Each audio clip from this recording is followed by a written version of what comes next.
Well, good morning, everyone, and welcome. I'll call the May 24th Board of Commissioners Work Session to order at this time. Thank you for being here. We recognize Sheriff Gary Gullich, elected official here, and any others.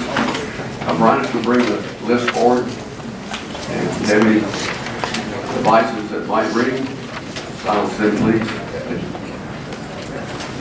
We're very pleased and privileged always to have Chaplain Joey Meeks in our presence, and he's going to bring us our invocation this morning and lead us in the pledge of the flag. Thank you, Joey. Stand and great. Let's say our pledge. Salute. Pledge. I pledge allegiance to the flag of the United States of America and to the republic for which it stands, one nation, under God, indivisible, with liberty and justice for all. All right, let's pray. Father, we love you and we thank you so much, Father, for our county. But Father, we thank you so much for the people that make up our county. And I pray for our elected officials, Father. I pray, God, that you touch. I pray that you bless them. I pray, God, for all of our first responders, Father. I pray, God, that you keep them safe, Father. And it's my prayer, Father, that you build a hedge, Father, around our officials and all of our first responders, Father. And I pray, God, that you just help them today. I pray, God, that you'd help them make wise decisions, Father. And I pray that they'd always keep you first. We're so thankful for the Lord Jesus Christ and what he's done in our life. And just want to say thank you and we love you this morning. In Jesus' name, amen. Amen. Thank you so much, Joy. The minutes from May the 8th, the work session minutes, and also the board meeting minutes are available for your review. We've had some big things going on around Paulding County, and our Positively Paulding focuses on one of those, so watch the screen and enjoy it.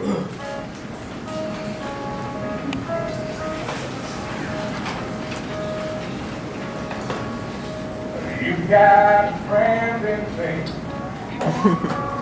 You got a friend in me. When the road looks rough ahead and you're miles and miles from your back home, you just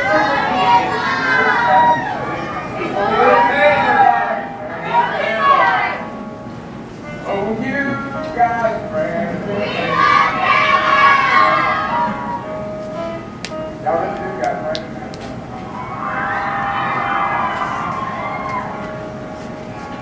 You got a friend in me. You got a friend in me.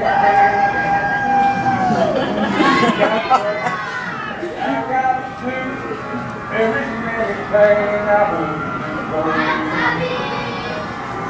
Together, you and good, 'cause you got a friend in me.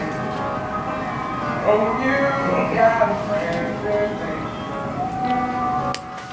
Some folks might be smarter than me.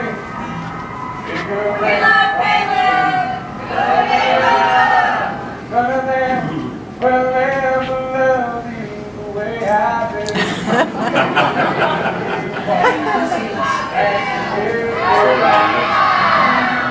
Our friendship will never die. You're gonna see it's our destiny.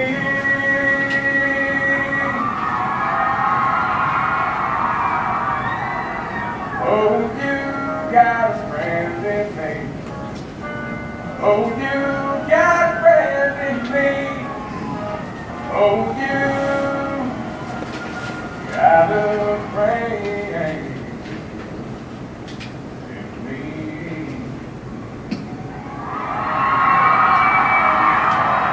Here he is, your favorite, America's Next American Idol, David Whitmore. What's up, guys? Just hanging out with a couple friends.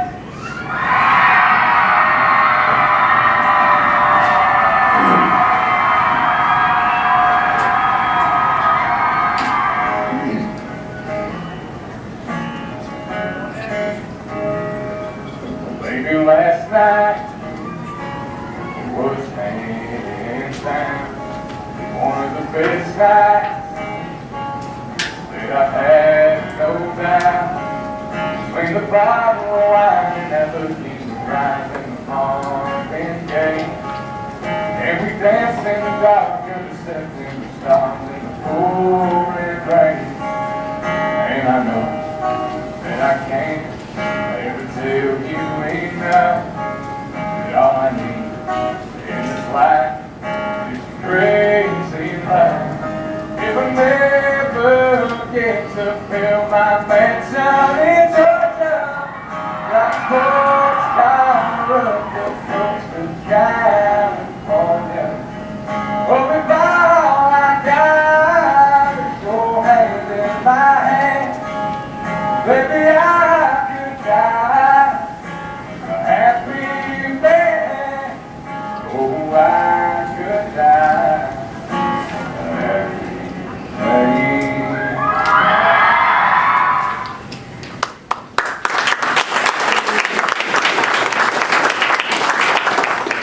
He didn't get first place, but he got a girlfriend, right? The Board of Commissioners would like to recognize the Paulding County Water System this morning. The whole staff are receiving the Gold Award from the Georgia Association of Water Professionals for complying with the 2017, for being in compliance during 2017 at the Copper Mine, Pumpkin Mine, and Upper Sweetwater facilities. This award is given to facilities that achieve complete compliance with their NPDES and LAS permits. The Georgia Association of Water Professionals is a not-for-profit association whose purpose is to educate and assist those who have an interest in the proper management and protection of Georgia's water resources. GAWP recognizes exceptional performance in the delivery of safe, potable drinking water and the reclamation of wastewater. Our water system staff, many of them are here this morning, took more than 16,000 measurements in 2017. This was to determine the compliance with the permits. A single permit violation disqualifies the facility for receiving this award. So achieving this level of compliance is no easy feat. It's a team effort and requires cooperation and communication between frontline operators, lab technicians, engineers, maintenance staff, and management, not to mention the essential role of elected leaders in providing the resources to allow the staff to do its job. So, the Board of Commissioners is so very proud of our staff for reaching this impressive level of achievement. This is an important accomplishment and speaks volumes about the exceptional commitment and level of service that the Paulding County Water System provides their customers. So I've got 4 gold awards here that I want to just hand over to Lori and let her bring her team up and say anything that she would like to say, and then I guess we'll get our customary group picture. Copper Mine, Pumpkin Vine,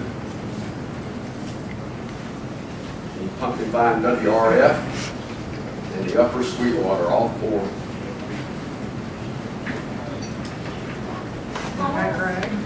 We've got Mark Filer from our Pumpkin Vine facility. We've got John here John is with our Copper Mine facility. Greg and Brandon with our Upper Sweetwater facility, and Tim Pugh is with our laboratory manager. And without that team effort, this isn't possible. This is our 2nd year on a number of these, and we continue to strive for that perfect level of compliance. And this is one of those tasks that is never ending. These facilities run 24 hours a day, 7 days a week, and require the attention of an operator on each of those days. So would like to present those to 2 for Pumpkin Mine, Copper Mine, and Upper Sweetwater.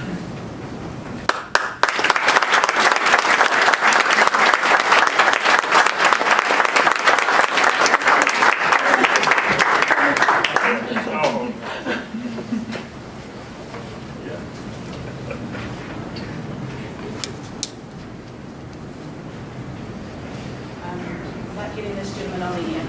Or if you have you shift this down this way. There you go. All right, that's perfect. All right, we get one more.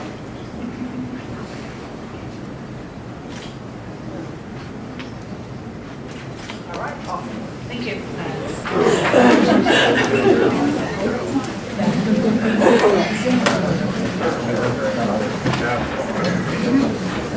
That's what I think we turned it off a lot. That's all.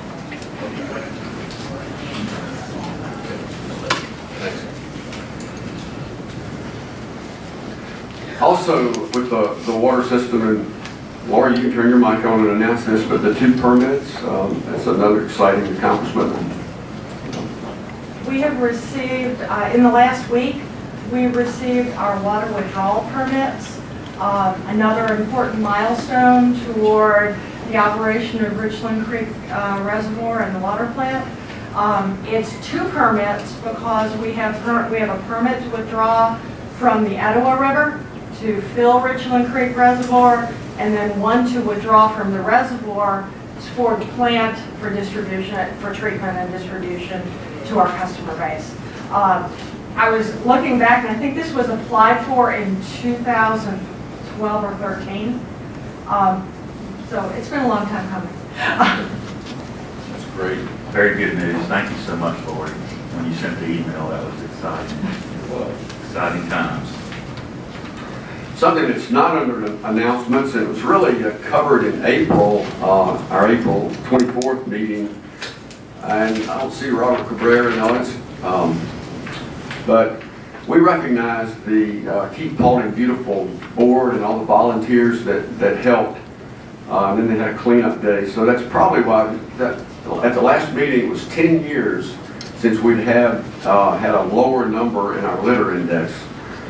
And I could have just let this go by, but so the number, and I'm not going to go into how it's calculated, but in April was 1.4075, and that was the first time it had gone down in 10 years. Now, just in 1 month, it's gone down another 1/10 of a point. So I think that's worth recognizing, and appreciate, again, all the volunteers that came out for that cleanup day. I'd like to say just thank you to everybody, because that was 10 years is the first time it's gone down, but it's a group effort. It's taken everything that we've done. Citizens, volunteer groups, school groups, organizations, and we think litter's not that big a deal, but it is a big deal. Folks are driving down the road and they see it. I'm in the real estate business, and that's one of the things that we get complaints of when you have people that are moving here. And so I just would like to thank everybody's effort for that. But I really also like to thank the citizens, the taxpayers, and the Board of Commissioners, because we put a lot more effort into paying for litter pickup and extra mowings and pickup on the sides of the roads, and that effort is really something that we've really focused on. I know the last 6-7 years, but the last couple 3 years, Scott and George, we've worked hard on that, and those guys are doing a great job. But I just appreciate all the efforts. I've always said it's not just one thing that can fix it. It takes us all. So good news, good report, and I appreciate everybody's help.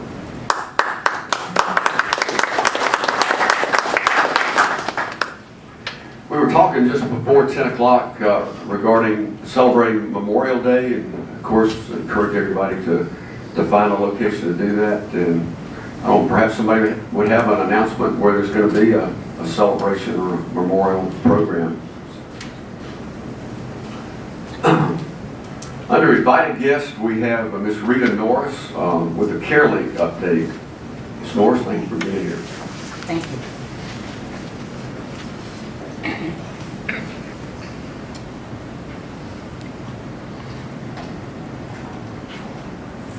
Good morning.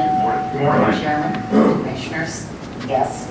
My name is Rita Norris, and I am the current chairperson of the Carelink of Northwest Georgia, Inc. And I wanted to come and give you a little bit of an update on Carelink. I think it's been about 2 years, year and a half, 2 years since Guy Skoll, who is the president of our corporation, came to talk about Carelink. And it seems like a short time, and yet it's been a long time as well.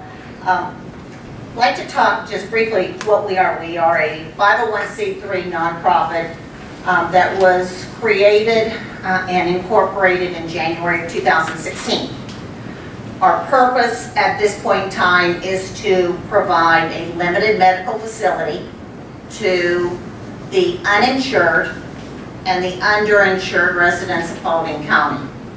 Now, according to the 2018 county health rankings, 16% of our residents between the age of 18 and 64 have no insurance. That equates roughly to 15,600 people. Underinsured are people who have lost their insurance or never had insurance that have used the Managed Care Act to get, through the exchange, insurance. In the past few years, opportunities to choose has gone down and your premiums and your deductibles have gone up. And so for many people here in the county, their alternatives when they are sick is either to go to work sick and provide the wealth to everybody else that they work with, to stay home sick and run the risk of not being paid or losing their job. And then the hardest part is if they decide that they're going to tough it out, they end up in an emergency room where they have to sit for hours waiting to be taken care of. None of those are particularly good options for our residents. So what we are offering and bringing to Paulding County is going to be a limited medical facility initially at 625 West Memorial Drive, which is right up by CNC Pharmacy, or as many longtime residents of the county like to say, Dr. Smith's old medical building. And where we're at on that, on September 20th of this past year, we entered into a letter of intent with Wellstar.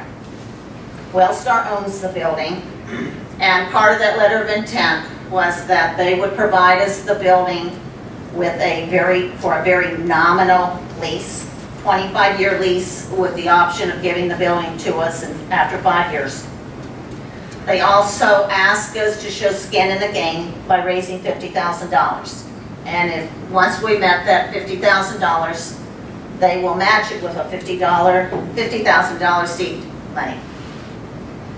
Additionally, they're providing the medical doctors. We have a new board member that is head of the residency program for Kennestone.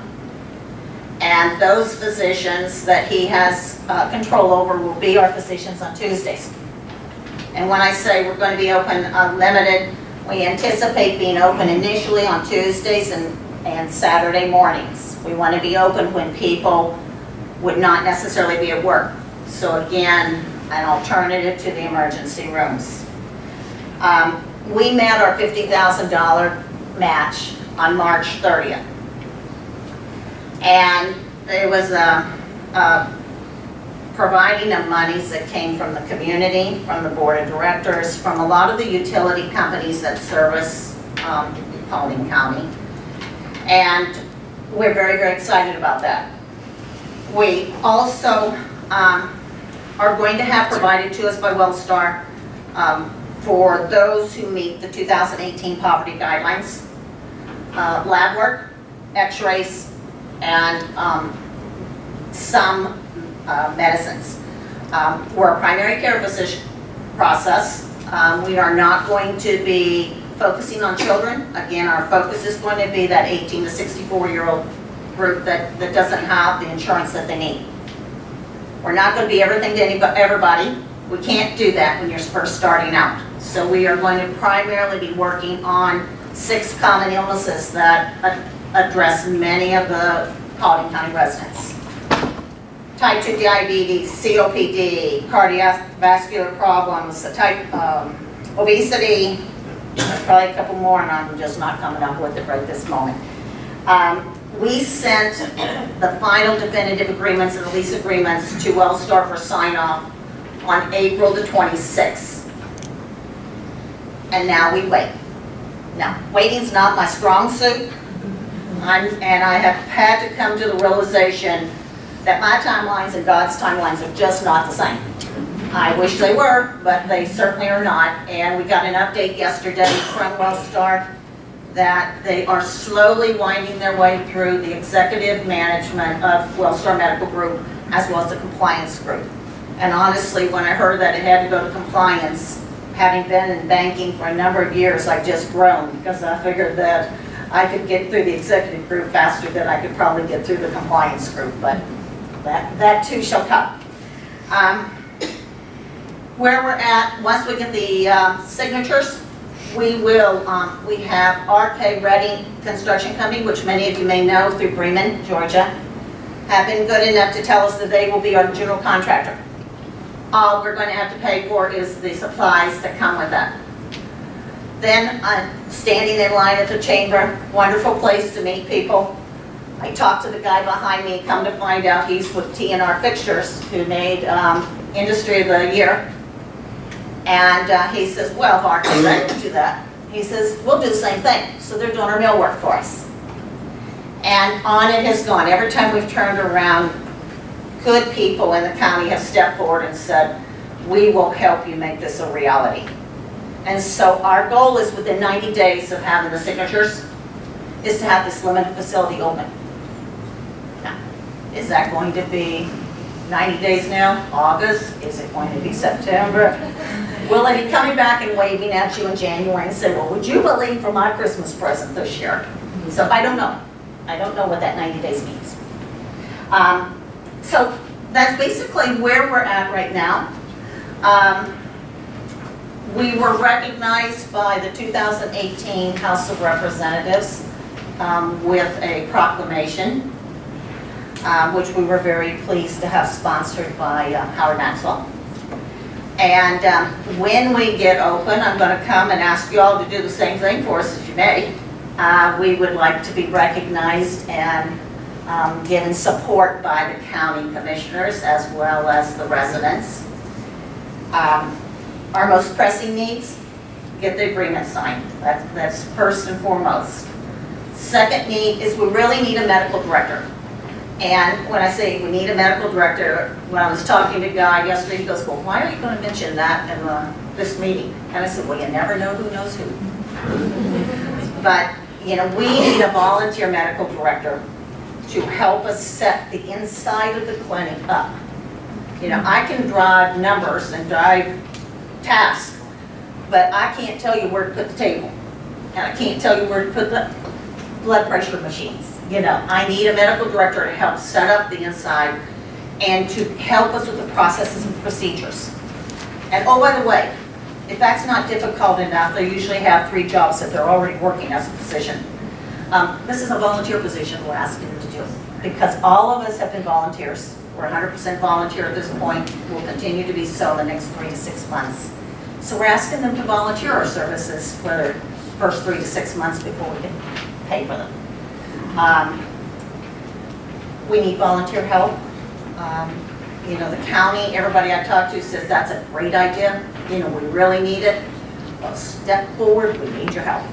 And we needed to help, you know, clean the building. We're going to need to help paint the building. We're going to need to help, you know, have administrative help.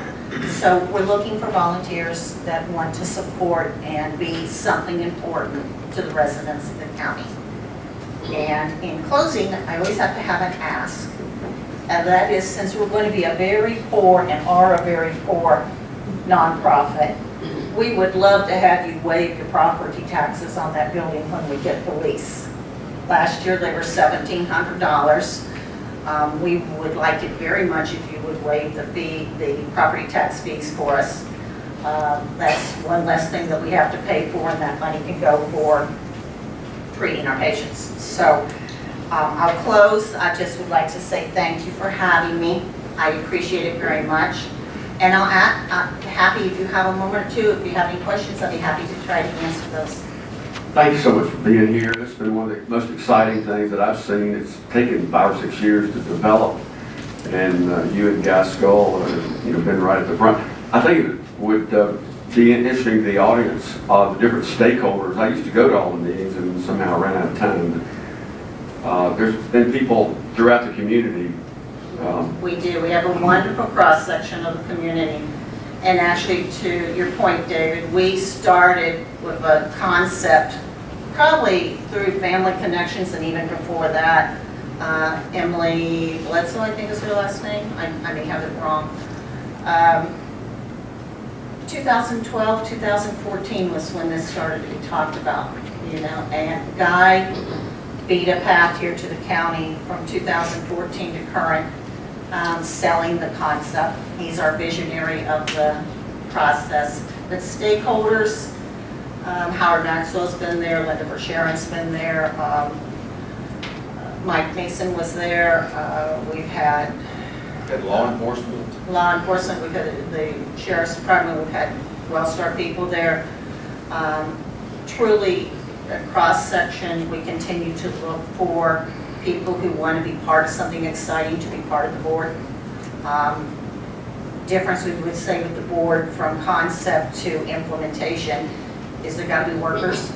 You know, we don't have the luxury right now of having people who give oversight and direction. We need to have people that know how to roll the sleeves and actually wield a paintbrush or a broom. So wonderful people in the community, and we've been very appreciative of your support. Just one other thing. How about other counties? Are we going to be fairly distinctive in this? I've probably been told this before, but it goes back so far. We initially wanted to be a regional medical facility, and part of the discussion with Wellstar was they asked us to focus purely 100% on Paulding County residents for at least the first 6 months to a year. Other counties, Bartow, Floyd, Cobb, Douglasville, all have community clinics. We will be the first nonprofit community clinic here in the county. And so we are going to be unique in that. We're not the first urgent care, we're not the first primary care, but we are going to be the first nonprofit. Any other questions? Just appreciate you being here. Thanks for the update. I thank you so much for having me. Thank you. Appreciate it. Thank you.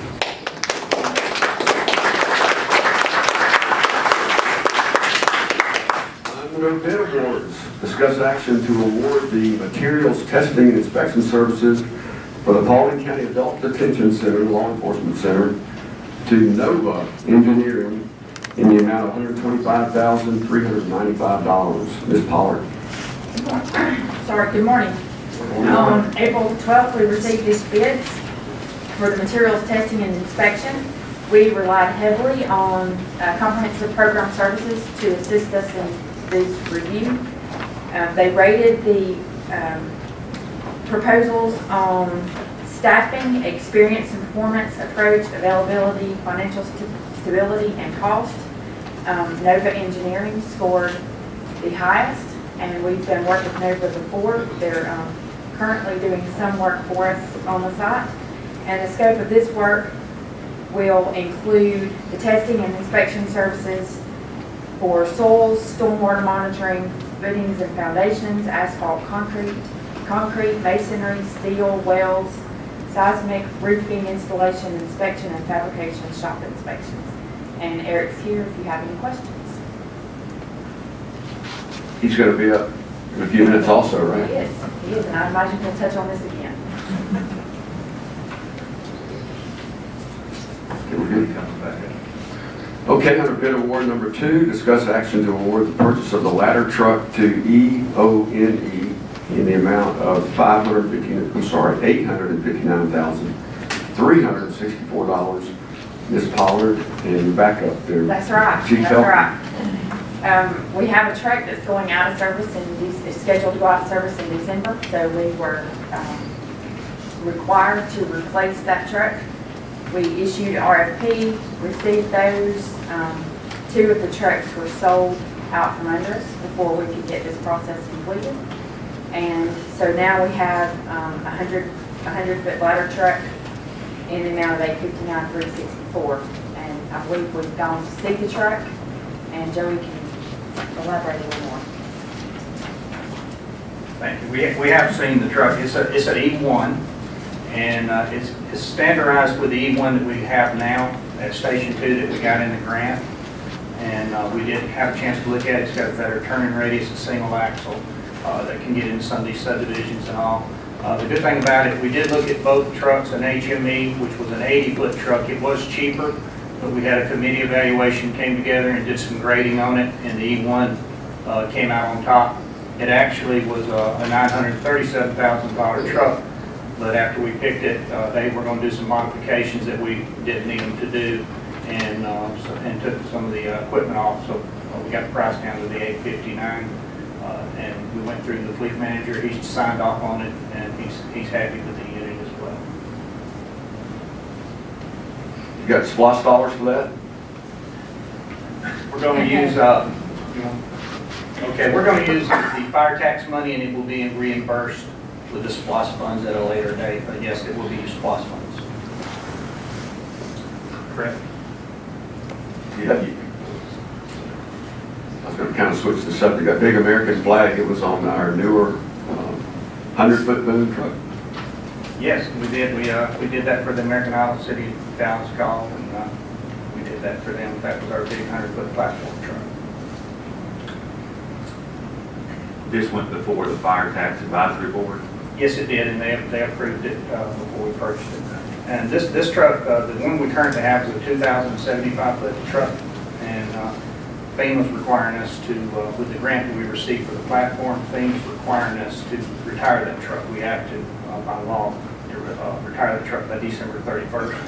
And one of the decisions we made with the E1 was we can get this truck in 30 to 45 days, versus the other one we looked at was going to be 210 days or so, and usually they run later than that. So we would have been without a ladder truck as well. That was in our decision as well. Any other questions? Thank you. Thank you. I'm going to ask for a small change on here because I think we need to reword the item. It's Fireline Inc. is the name of the vendor. E1 is the name of the truck. The E100 is the truck. So we'll reword that a little bit for tonight. Very well, thank you. Thank you. We have no reports this morning from committees and departments. No sign-ups for the public participation. Under the consent agenda, we have 3. Number 1 is adopt resolution 18-25, extending the moratorium for an additional 30 days on the acceptance of applications for the PRD, the Planned Residential Development Zoning category.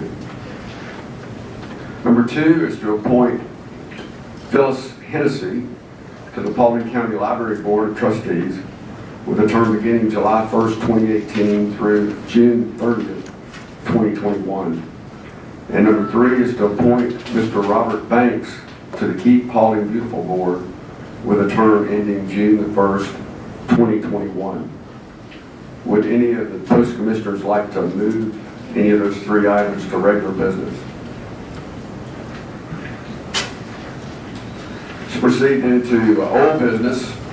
Number 1, discuss action to adopt resolution 18-24, confirming the executive session for the purposes of personnel from the May 8th, 2018 Board of Commissioners meeting.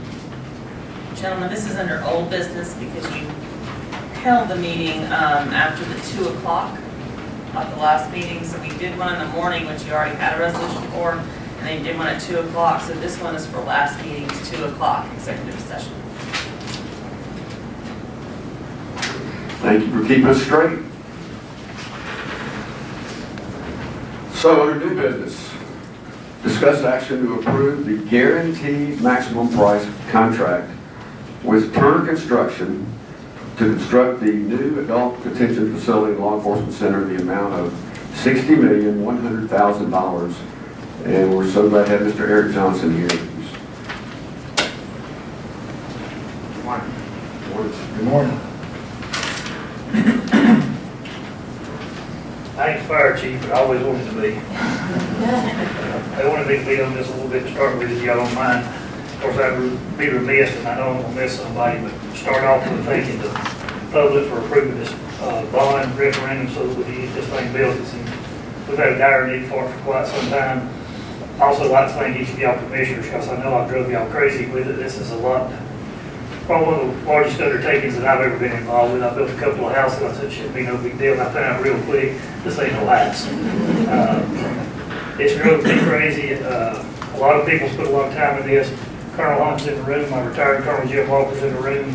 Eric Johnson, we made him hire the chief deputy that was in Douglas County that built, that was a big part of building their jail. So he works for CPS. He's given us a lot of information and what we should do, what we shouldn't do. Of course, nobody in this county can do anything without Tabitha. My hat's always off to her. I don't know how she does it. Frank's always helping us. Our engineer, Bruce Cole, and I could go on and on, but there's so many people. Scott Green, when he come on board with this new job, he's climbing in the middle of this thing with both feet. I'm almost ashamed to say this since he ain't from here, but he's a little bit smarter than I am. He can sit down with paperwork and it makes sense to him and it didn't to me. But thank each of y'all for your time, but mostly thank the public for what they've done. The existing facility that we're in is 28 years old now. It's originally was built as a 200-bed facility, and we didn't expand the building. We put more beds in it. We got it up to 300. We have wore the building out. We have a bad problem with the design. Everybody that came out and has looked at this building is amazed that we've made it as long as we have, and we've stayed out of federal court with what we've had to do inside this building. A lot of people don't understand is we have a problem with if Tony can't get along with Ron, we must forever keep Tony and Ron separated. Well, that's fine until you don't have a place to keep them separated, but we don't have a choice about it. We're required to do it, so we have to put Tony on one side of the building and Ron on the other side of the building, and nothing that they do during their day can ever come together. So there's a lot more to this than we want a bigger, nicer building because we just need it. These people cannot be together. If they do, we allow that to happen. We fall into lawyers make money. Sorry, Lonnie. This whole speech has been. But also at the sheriff's, also in front of this building, if you looked at the building in the back of this picture, the right side in the front will be the sheriff's office. We're trying to get everything under one roof. Right now, we're in numerous buildings. If you come by the office, we're in trailers, we're in mobile homes, we're in anywhere we get. We put people in the closet, whatever it takes to get the job done. But it'll be real nice to put everything back under one roof so that, and it'll be easier for the public to deal with. Also, the jail will have a corridor that goes from the jail into the courthouse. That way, inmates will never go outside. They can be transported from jail to court and back without ever being a danger to the public. And it's also safer and cheaper for us to do it than just load them in cars and haul them all over the place back and forth. The new building's going to have 480 beds for the general population, so we'll go up from where we're at now from 300 to 480. We'll also have a place for our inmate workforce. They'll be separated from everything so that as they go outside and come back into the jail, they can't get with the prisoners that stays inside the jail. We call it contraband, so everybody knows what it is. They can't bring stuff inside that's not supposed to be there. Also, every jail in the state is having an issue with mental health. The state has shut down mental health care facilities, and a lot of these people are winding up in the county jails, and we're not exempt from that. We have a huge problem with that. I see it getting a lot worse, not better. We're not set up to deal with it, but the public don't care, and the state don't seem to care, and everything seems to, if you have a problem and nobody's there to fix it, it seems to fall under my fault. So, and this is the same way, so this new facility will be set up in the same way at our jail. We have our medical facility is woefully too small. I mean, basically it's a room, and that's it, and the time is coming, it needs to be fixed. So in this one, we'll have 55 beds that will be for mental health and medical, and also room for the doctors and the dentists and everybody to come in and do what they need to do. And also with the jail comes bad guys, and some of these people can't behave, they wouldn't be there, but some of them can't even behave when they're in the behavior center. So we have to keep them separated, so we'll have a special place for the people that don't want to follow the rules or get along, or they want to hurt staff or we'll have a special place where we can deal with them. I'm looking forward to getting this thing started. I know it's been a dragging out to get it done. Everybody seems to be, and I'm included, kind of scared to keep the ball off and get it off the tee to start with. The problem with it is, and we all know because a lot of us are in the construction field, the longer we wait, the more expensive it's going to get. We started talking about this probably when I first got elected sheriff, and the price just keeps skyrocketing. And this is not a lot of it is, I know we need it, but we also got Georgia Sheriff's Association to come in and do a needs study for us. So they look at the facility we got, they look at the county, they look at the future population and the growth, and they recommended that we build one bigger than what we're trying to build. So I want to make sure that the public trust us with $77 million, and I was pretty sure we could do it for that. And I want us to stay well below that if at all possible. Some people's going to have some issues toward the end with the, what's the right word, aesthetics, the way it looks. The front of the building is going to be visible. Of course, it's got brick on it. Scott Green's been working with us greatly to make this concrete part of the building, putting lines in it, putting different things in it to make it look better. As we get toward the end, if it becomes a problem, I'm hoping we'll have enough money left. If we need to go in and add some pretty to it, we need to put lipstick on the pig, we'll say, we'll have money to buy the lipstick with. But I also don't want to do, Eric Johnson was involved in building the jail in neighboring county, and I'm not going to throw him under the bus, but their commissioner says, do not spend one penny on making this building look good. And when they got done with it, they come and looked at it and said, this is the ugliest building I've ever seen. He said, thank you. So we don't want to go that far, but we also don't want to, I mean, we don't want to have, you know, steeples and diamond roofing and all kinds of stuff like that. So I think the public trusts me in what I'm doing. I told y'all before, I think as long as we put it out to them, put this thing out on the stage and shine the spotlight on it, I didn't do anything without the public's intervention in it. Because like y'all, I'm answerable to the public, so everything I do, they're going to be looking at me and holding my feet in the fire. I'll get Eric Johnson to come up, and I think I'll probably beat everything I need to beat. You got anything to add? Just a little bit. Also, if Eric messes up, we've already dug his grave. There's one in Douglas. So we've got it ready. But a little bit on there, I talked to sheriffs around the state. Eric's been involved in building a lot of jails around here. I talked with 5 different sheriffs. Most all of them says hire the little fellow and get him to come over here and he'll help you do it. He'll do a good job. So that's how we got involved in this. And of course, we've gone through, I know Todd was on the committee, Tony was on the committee. All these people come in and bid on these jobs. Nobody that do this was hand-selected by me. Everybody come in and put in for the committee. Each of y'all was on the committee know that I didn't come tell you, hey, we need this or we need that. I stayed away from it for a reason. I didn't want to be involved in that part of it. The committee chose the people that's from CPS to Turner Construction is going to do the building, and I kept my foot out of it and my mouth out of it. So I'll introduce you to Gary Johnson, CPS, and let him beat you to that.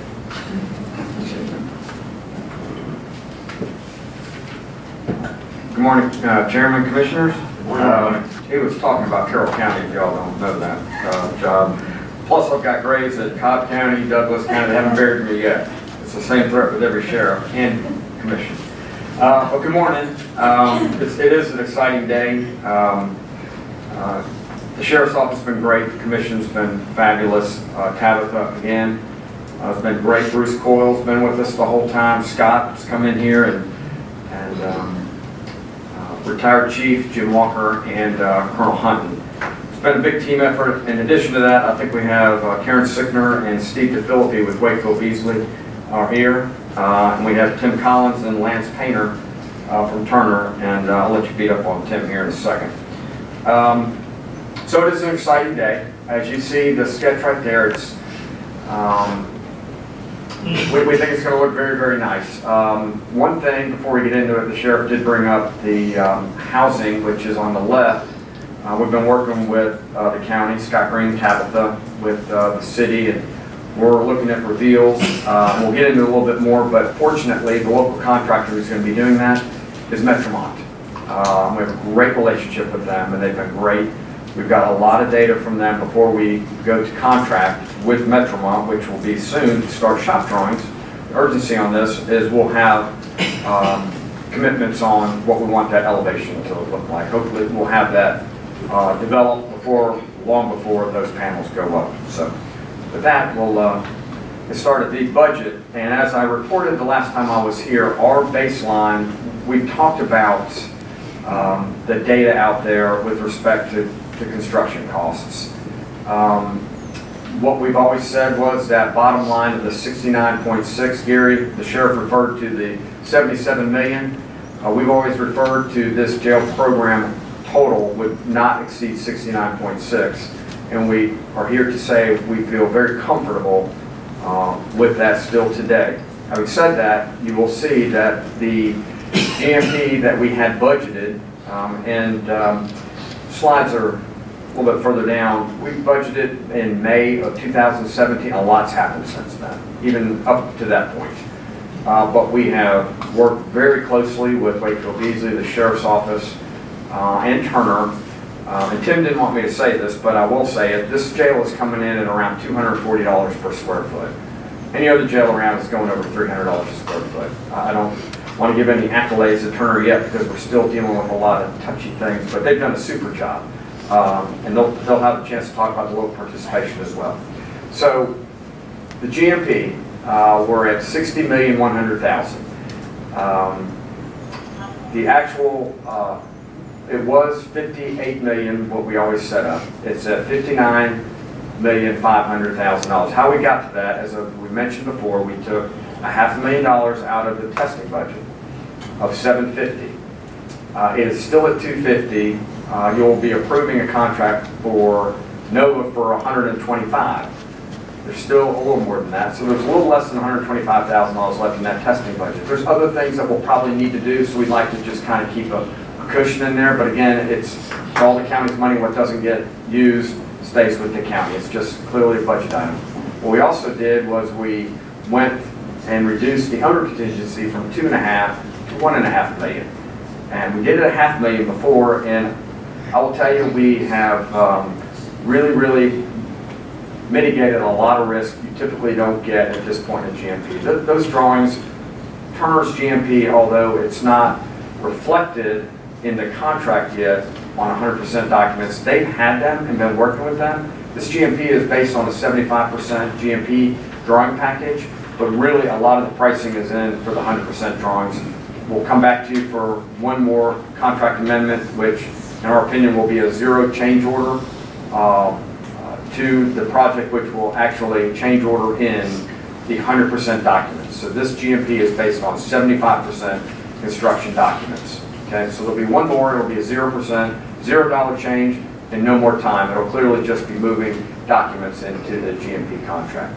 So with that, that's how we came up with the GMP now of 59.5. In doing some of this stuff, we worked with the county, Scott Green and Bruce Coyle, and have an east and west corridor roads that we were talking about doing, which helps in a number of different ways from the county flow of this whole facility. We have a budget line item there that you see of $600,000 called the Paulding County Other Capital Improvements that we are also adding into the $59.5 million, which brings their total GMP to $60,100,000. So, with that, and then that, I guess that increases the total project budget from 69.6 to 70.2. So, again, we came on board May of 2017 through a competitive process.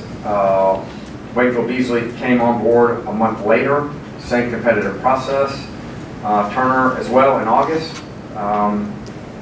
Again, we'll be approving the Nova's material testing. And real quick, those testing requirements are straight out of the special inspections portion of Wakefield Beasley's specifications.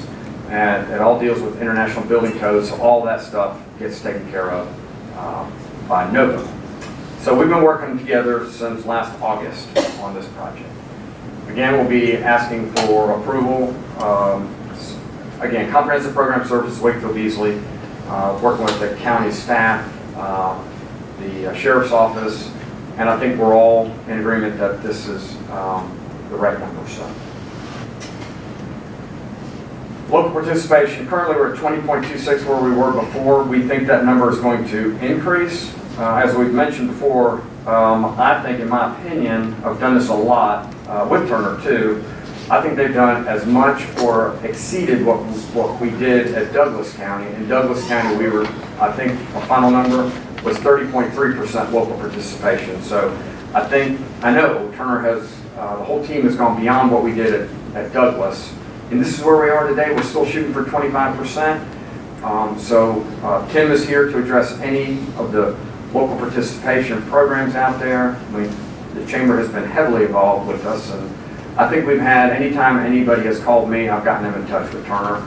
So we hope that at least everybody who's wanted to has either gotten a phone call back or has been involved in the process at some level. So, milestones. Approval today. We are also meeting today to try to have what we call a stamp party. We're hopefully going to get the land disturbance permit today. Construction start tomorrow.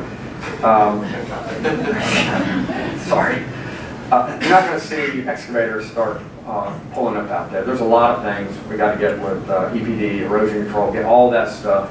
But then we'll kick off. What that means is a lot of these long lead items, the structural precast, a lot of these long, the list goes on, HVAC, plumbing, a lot of these metal cells, electronic security, a lot of things that are dependent on, very critically cost dependent, will be released. Probably, they may be even watching right now. Hopefully this gets approved. So those are the things that will happen. We still expect to have substantial completion. October, November, I say that due to weather, but we're showing October 24th. Our schedule, CPS, is that we have always been tracking. We review monthly with Turner and their lines, within a week or two apart from one another. But all in all, I think we're in line with this schedule. And final completion, that's 12/30, end of 2019. And all the training and all that will have that accomplished by then as well. So, that is the front facade. Over to the left is the area that we may work on, that we are working on from an aesthetic standpoint. I think those panels are probably 24, 25 feet tall, maybe 30 at the eaves. But we realize that we've already taken some, there is some money inside this GMP to deal with it. And those are reveals inside the precast that will be handled by Metromont, that we'll also explore. We met this morning. We'll explore others, inlay brick, see what the costing is, and get it back to you all. Again, polyjail.com. If you have any, we update that occasionally. If anybody wants to know where things are or how to get in touch with us, they can certainly go on that website. So, it's a lot of information. We'll open it up for questions.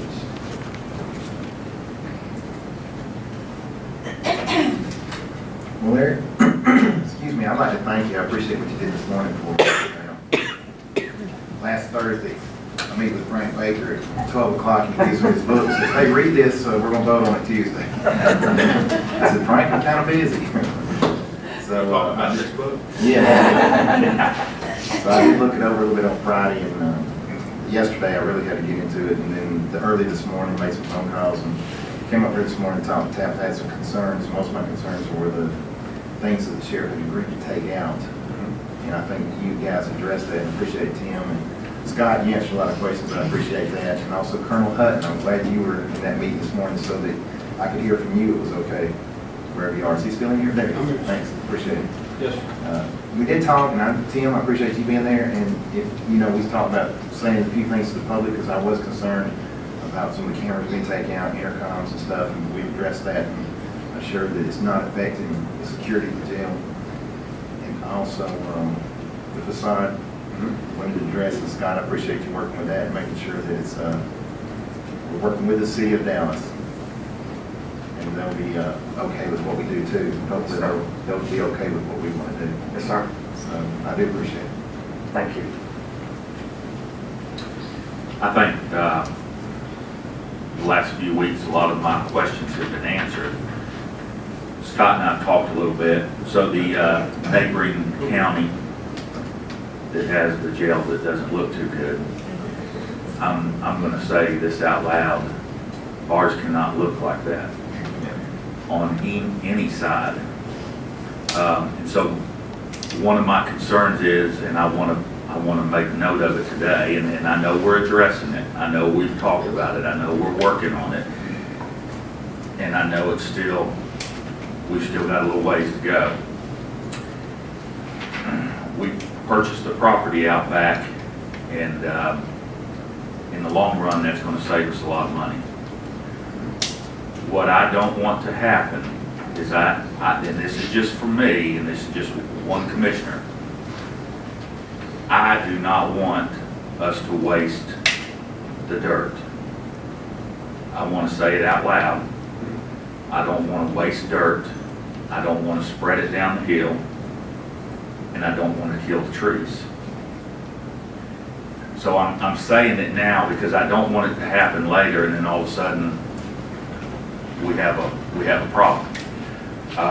We have places that dirt can go in the county for ourselves, and if not, we have folks out there that are doing projects that would be glad to have the dirt, and we'll have to truck it to them.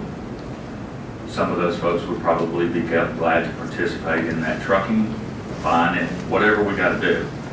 But at the end of the day, I want to make sure, my request is that when we go out our new road in the back, and when we round the back side of the campus, that building looks good, and that we're proud of it from the front, all sides, and that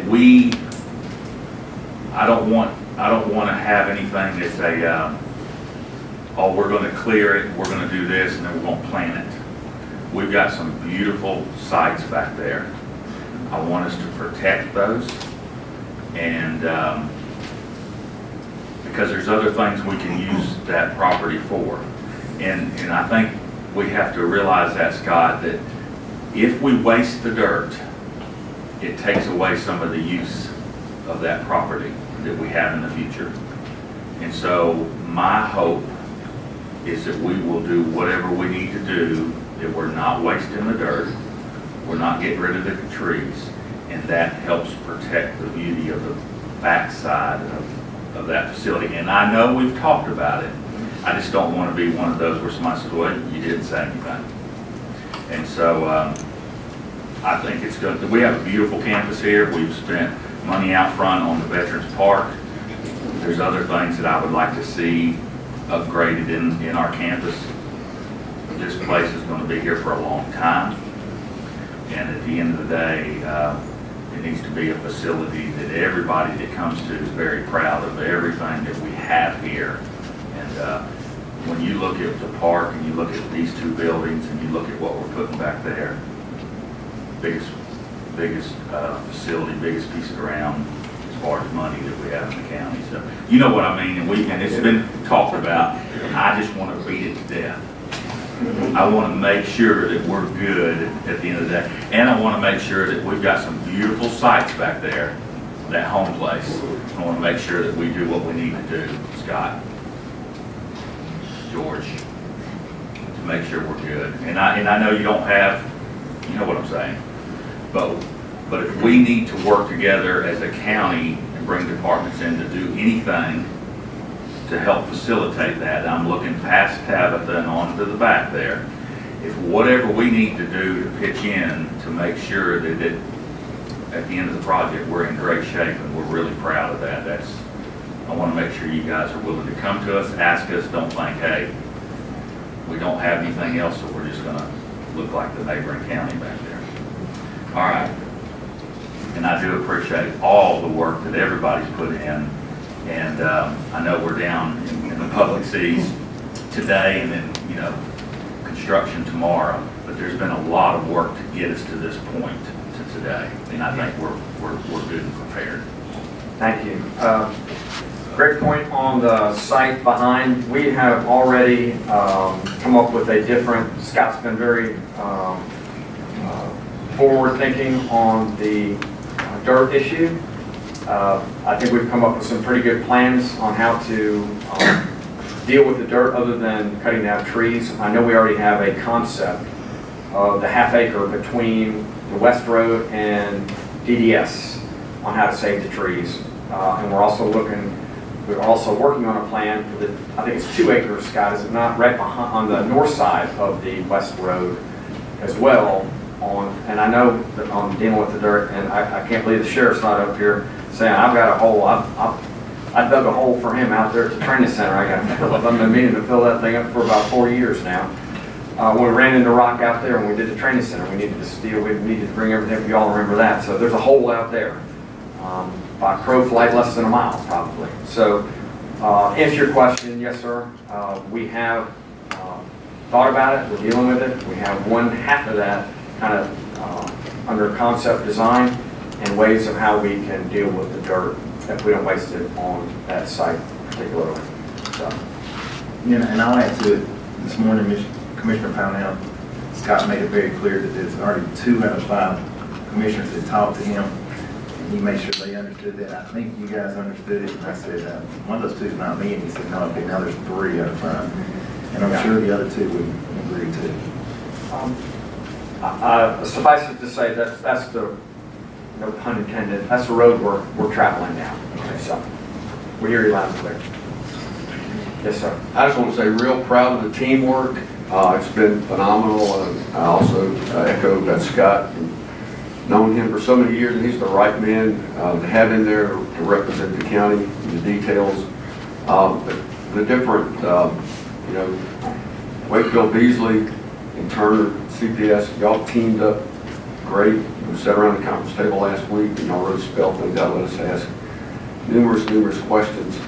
I've seen 2 dates, one December of 19 and one, I think, June of 2020. I like the first one better.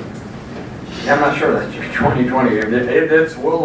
We've always had, we set the original budget, CPS did, and we felt like 18 months was the right number to get this thing built.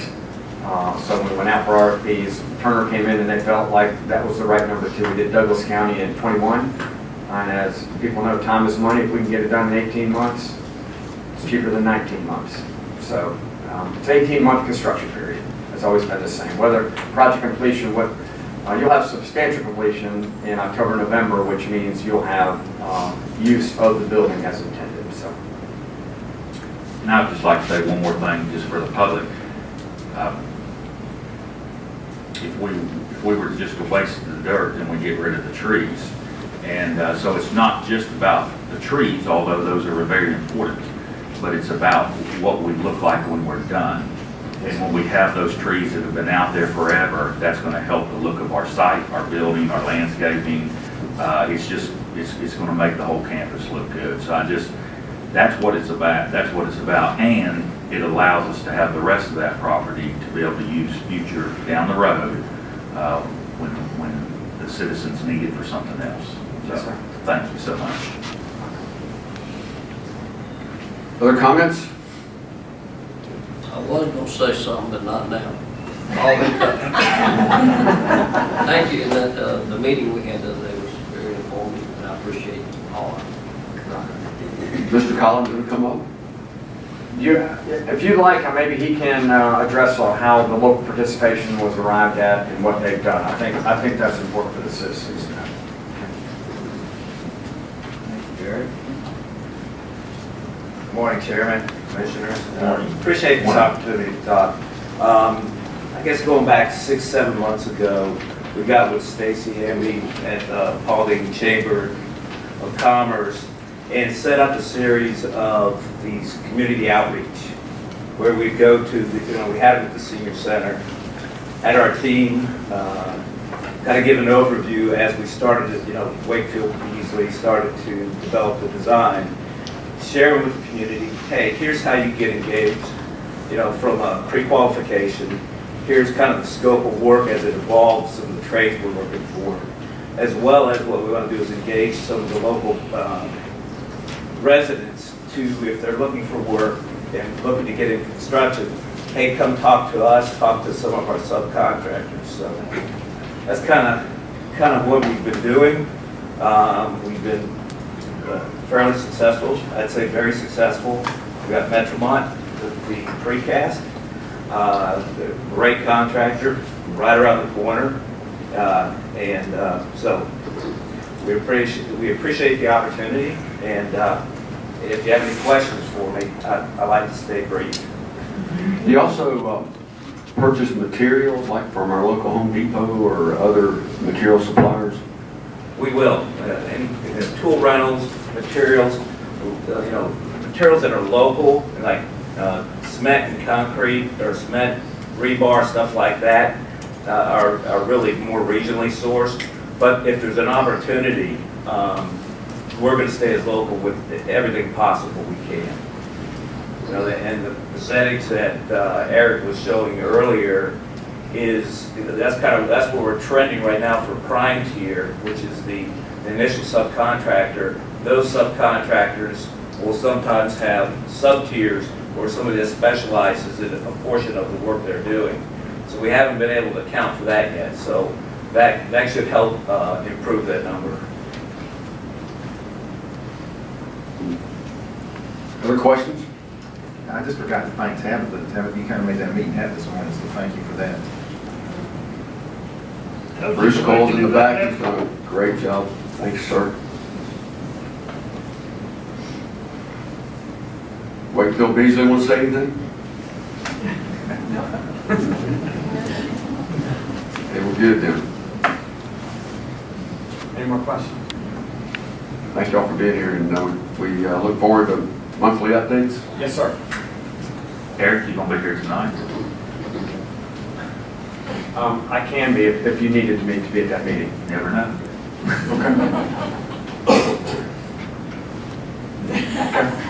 Would you like me at the meeting this evening? Well, just in case something comes up, a lot of times when we have this meeting, we have citizens that may call us throughout the day. We're streaming this live, and so if something comes up, just it would be good to hang out and talk to something. I got a place for it. I'll be here. Thank you. Great report. Appreciate it. Thank you. Thank you. That is the conclusion of regular business. We do have need for executive session. We also have someone who signed up for public participation for non-agenda items. I would entertain a motion. Make a motion that we hear Nancy Hollenshed before we go into executive session. Is there a second? Second. A motion by Commissioner Pownell, second by Commissioner Collette. All those in favor say aye. Aye. Here's 5-0, and Ms. Hollenshed, thank you for being here to speak on the election process. Guys, this is my fourth or fifth time to talk after an election. I always get on the agenda because you never know what might pop up. This year, I will say, as always, our election group departments, you couldn't get anything better than Deidre and Lacey and I looked through. From the minute we qualified people to Tuesday night counting, they worked their tails off, and they're someone that we should be very proud of.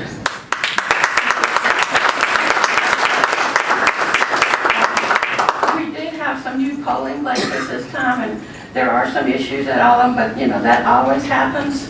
And parking and school buses and that kind of stuff is at Shelton. One of the problems somebody brought to my attention is the parking for the seniors and the handicapped, and it was just too far from the polling places. They had some of the actual candidates were helping them get in there because they couldn't walk. So those are things we need to address, but that's what happens when you move to new places. But basically, what I wanted to talk about this time is the tone of this election. I've been doing this for 30 years, politics, and I've seen some really bad elections, especially maybe just one particular campaign. But it seemed like this primary, it was every campaign. I have people, I'm on the state board of the Republican Party. I had people calling me from other counties going, what the heck is going on in Paulding County? It is nasty. And it was nasty. And that's below the standards us citizens here in Paulding County come to respect. We are good, strong country people who love each other. We've always been neighbors. We've grown up together. And most of us out here call ourselves Christians. But the vicious attacks on people I'm talking about every side. I saw it from every side. The vicious attacks, but especially on sitting servants, these commissioners, was uncalled for.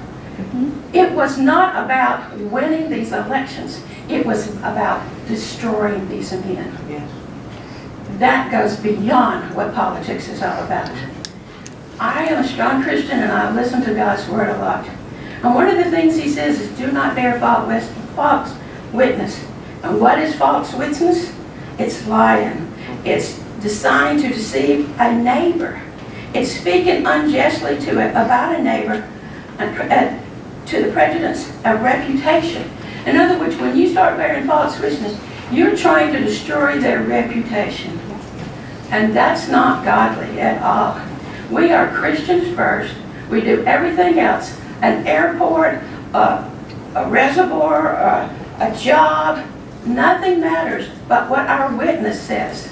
And our Christian witness says, we are always a Christian. I had a friend once who says, why doesn't the church get out of politics? And I said, well, let me tell you, if the church was out of politics, we would still have slavery. Because it was the church that first recognized that slavery was bad. So the church is not going anywhere. Christians aren't going anywhere. The local party even got attacked. So this was a bad one. We need to stop this now. We have runoffs coming. Everybody support your candidate, but don't beat everybody up. I can tell you one thing. Lydia Hallmark and I are best friends.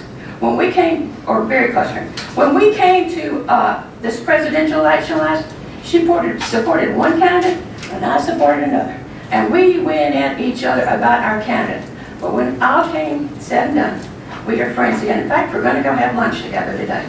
So everybody, get to the point, if you support your candidate, support it to the fact that when this is all over with, you can go have lunch with whoever you support. Thank you.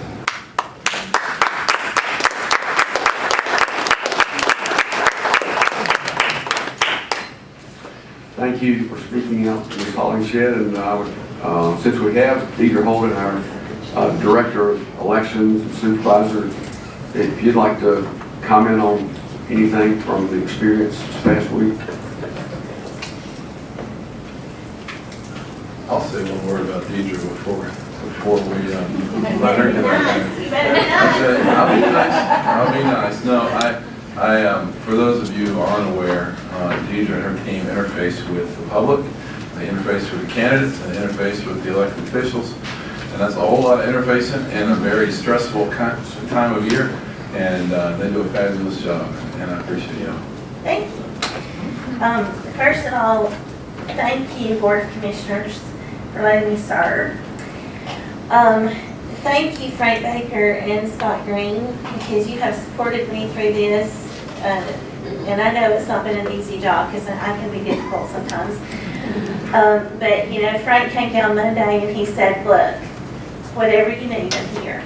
And he was there until midnight with me and Scott, and several of you were. So that is very much appreciated, knowing that we have that support, because that's what it's all about. We all are on the same team and we all work for the same purpose.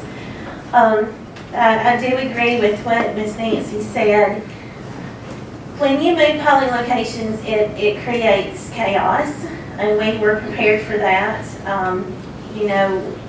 The public, as far as the public goes, they were awesome. I think that they knew, there's always some that don't know where they need to go, but we try to assist them in that.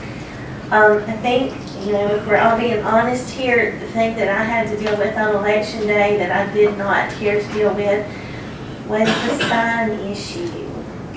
And I just wanted to come up here and say, as a Board of Elections, we have nothing to do with campaign signs. If those signs come inside of our 150-foot no campaign zone, then it becomes an issue for us.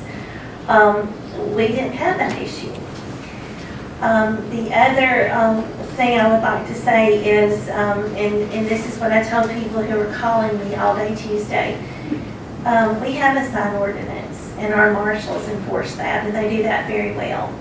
And that's who the public should contact. If it becomes a vandalism or theft issue, that needs to be directed to the sheriff's office. I wanted to bring things here this morning because, you know, that was such an issue. I have copies that'll be back in the back of definitions of what our ordinances are, of what our state law that directs us. I know that we had issues with people being upset because they could not put signs in the park before 6 a.m. on Tuesday, and that they needed to be up when the polls closed. That is a state law. Actually, on government property, you're not supposed to put a campaign sign unless there's permission given. So those are things that we need to think about in the future. There's more important things to me as an elections director to deal with on election day than signs. And it wasn't you guys, it wasn't the candidates, it was the public.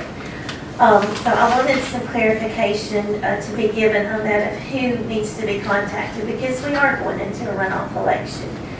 Another thing is, you know, going back to the polling location changes, we are aware of those situations. We are working on a plan to get those corrected. What I want people to understand is most every election there's no school in session. Unfortunately, a May primary, the school board is not going to call the last week of school. They're not going to call school off on that primary day. That is something we're working on, and we will work through that. But all in all, we had a very successful election. Things went the way that they should have gone. I have a wonderful staff. I have a wonderful board. There's departments in this county that helps get us through this, and that's what it's about. And you know, there again, our office is always open. We're open for suggestions. We're open for comments, and we want to work to make this process to be the very best it can be. So with that being said, you know, if y'all have any questions, please let me know, any comments, because guys, we've gotten through another election, and we're turning around right now. My office is working diligently because we're going to be right back into a runoff within the next couple of weeks, and the process is still the same. When I'm up here, I always want to be able to say we have 105,000 voters, and it's very sad when we have a 15% turnout. You know, we need people to vote, and that's what's important. So that's all I got to say. If you have anything to ask me, please let me know. Thanks so much, Deidre. Thank you, Deidre. Tough job. That's the conclusion now of all our business, and we do have the requirement to go into executive session for personnel and real estate. Would anyone like to make a motion that we do that? I'll make a motion that we go into executive session for personnel and real estate. Motion by Commissioner Pownell, is there a second? I'll second that. And a second by Commissioner Davis. Any discussion? All those in favor say aye. Aye. Opposed? Carries 5-0. We're adjourned for executive session. I will call the regular session back in order and ask if there's any other business anybody wants to make a motion about, discuss. Hearing none, I'll entertain a motion to adjourn. You know, so we took no official action or what? He's the chairman, he needs to. I'll make the statement that no business was taken during the closed session. And I'll entertain a motion to adjourn. I move we adjourn. Motion to adjourn by Commissioner Davis, second. Second. Second by Commissioner Crowe. All those in favor say aye. Aye. Stand adjourned.